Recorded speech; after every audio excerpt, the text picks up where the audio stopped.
As the old African proverb says, it takes a village to raise a child. One can imagine then that it would take a community to raise a school. We can't rely on local, state, or federal governments to take ownership of the issues we face locally.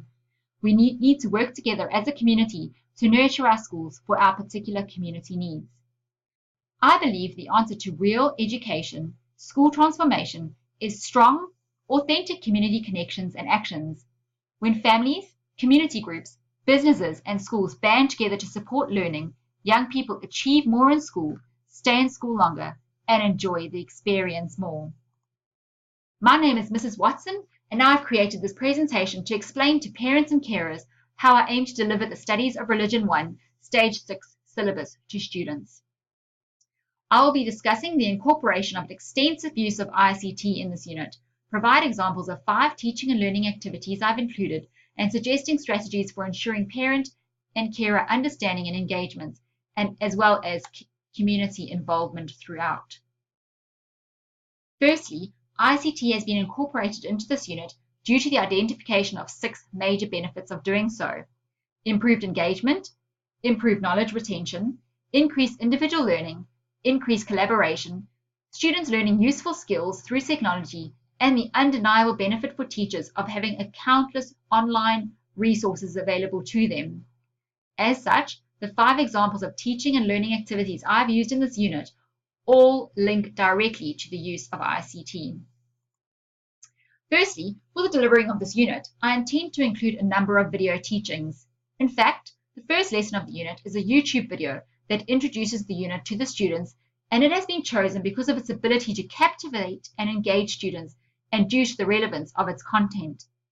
Other resources that are utilized extensively throughout this unit are TED Talk videos.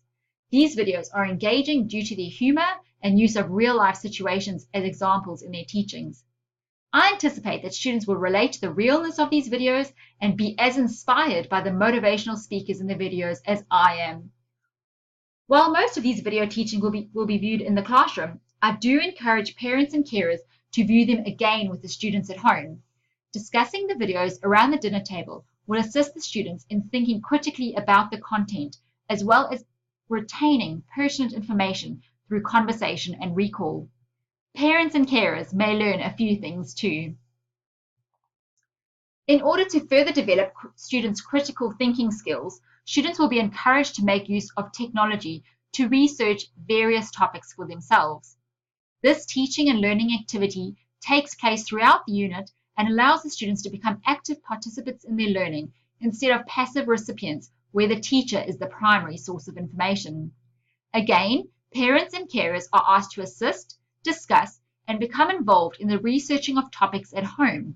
Besides working on the various projects as prescribed by the teacher, I do also encourage students to make use of journaling, noting down relevant information, findings, and ideas. The third teaching and learning activity incorporated into this unit is the use of online games and quizzes to check for student knowledge and understanding. The example on the slide before you is Quizlet, which makes use of flashcards, questioning for understanding, and a matching the word with its description game. These are designed to be fun, interactive, and serve the purpose of identifying what the students already know and what they still need to learn, a vital element in the teaching of any subject. Students are also strongly encouraged to complete the multiple choice questions on the New South Wales Education Standards Authority website, especially as a practice prior to examinations. The fourth teaching and learning activity includes the use of assigned texts and readings, which students are expected to respond to. Students are asked to identify the key ideas in an assigned text.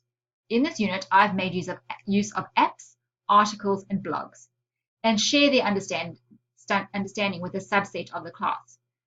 To extend this to a critical thinking activity, once the initial discussion on the content of the text is completed, students are then asked to critique the text based on a provided set of criteria.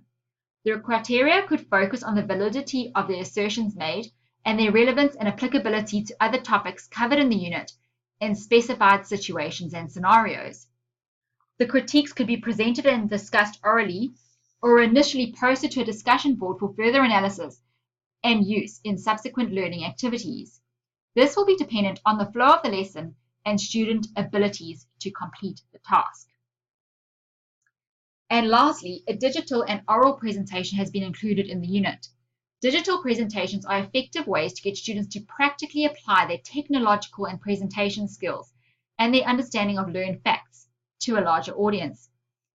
These are particularly useful where situations are complex and solutions are uncertain. After the completion of the unit, parents, carers, and the wider community will be invited to an information evening where students will share their digital and oral presentations. For this unit, there will be 3 assessments overall, 2 written tasks, one being informal to gain an understanding of student knowledge, and one being formal for marks contributing to the overall course mark. As mentioned earlier, there's also a digital and oral presentation for marks, which contributes 10% to the overall course marks. These assessments and presentations will be stored digitally in calendar year, academic year, and subject subfolders, which our IT department will back up for retrieval at any stage.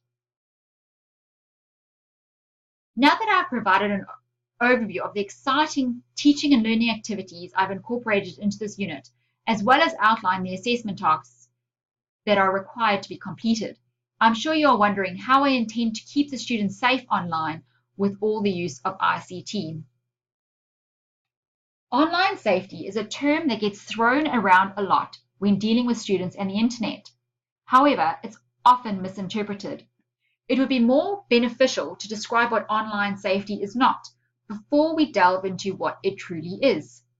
Online safety is not blocking websites, overbearing internet monitoring, heavy online restrictions, limited internet usage, the criminalization of websites like Facebook and Twitter.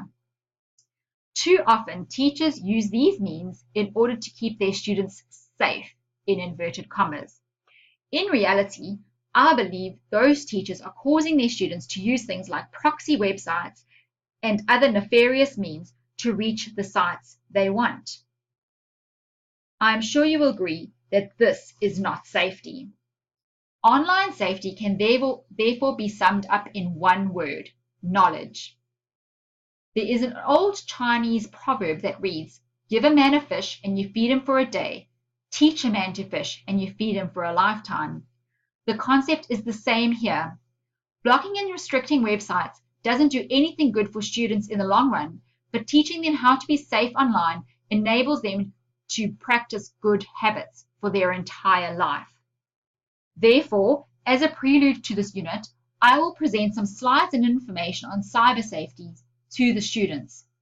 But I do please ask that parents and carers help their children make smart choices about what they find online. To help your children protect themselves, you can spend time online with your children and check out sites together, help your children use the internet as an effective research tool, learn what young people learn. You need to know about chatting, blogging, message boards, YouTube, and social networking. Make your child aware of stranger danger, particularly in chat rooms. Talk to your children about their online experiences, both good and bad. Teach your children about dealing with disturbing material and quitting sites. Teach your children that information on the web is not always reliable. Encourage children to treat others on the net the same way they would in real life. Know the best ways of avoiding spam and using filters, labels, and safe zones. Encourage your children to be careful about giving out personal details on the internet. Some further tips of supervision at home are to place your home computer in a public area of your home, perhaps in the room the family spends most time in, and not in the child's bedroom. Talk through internet use with your child and set some boundaries for computer use. Maybe the time of day they're allowed on the internet, how long they spend online, and what happens if they don't follow the guidelines. Supervise your child when they're working online and remind them about sticking to the agreed guidelines. Let your child know you are around when they are working online with some occasional shoulder surfing. Stay informed about who your child is communicating with online. Always supervise them when in chat rooms and never allow them to meet up with new online friends without your knowledge. Of course, these tips will be utilized in the classroom as well. Most of all, Encourage your child to participate in different activities like sports, dancing, even playing outside, and not to always be on the computer, texting, or using other communication technology. In summary, I believe that the partnership between the teacher and the parent or carer is critical for the ongoing learning and safety of our students. As such, I would like to thank you for your ongoing support and encourage you to contact me should anything throughout this course be unclear or a concern. Thank you.